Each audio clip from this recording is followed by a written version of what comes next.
নমস্কার বন্ধুরা, TikTok kitchen and ব্লগের পক্ষ থেকে আপনাদের স্বাগত জানাই। আজকে দেখুন মঞ্জু কি রান্না করেছে। জানা মশলা, তার সঙ্গে পেটাই পরোটা।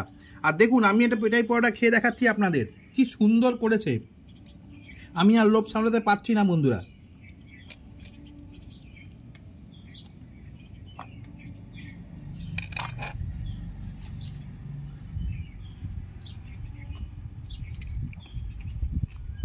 দুর্দান্ত হয়েছে বন্ধুরা। যদি আপনারা সম্পূর্ণ ভিডিওটা দেখতে চান তাহলে শর্ট ভিডিওর নিচে বড় ভিডিওর লিঙ্ক দেওয়া থাকবে, সেখান থেকে সম্পূর্ণ ভিডিওটা দেখে নিতে পারেন।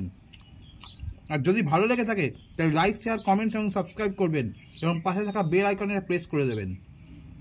কারণ আবার যখন নতুন ভিডিও আপলোড করব সাথে সাথে আপনার নোটিফিকেশনে চলে যাবে। দেখুন কি সুন্দর ছিল, সফট হয়েছে দোকানের মতন। এই পরোটা চানা মশলা কি সুন্দর হয়েছে।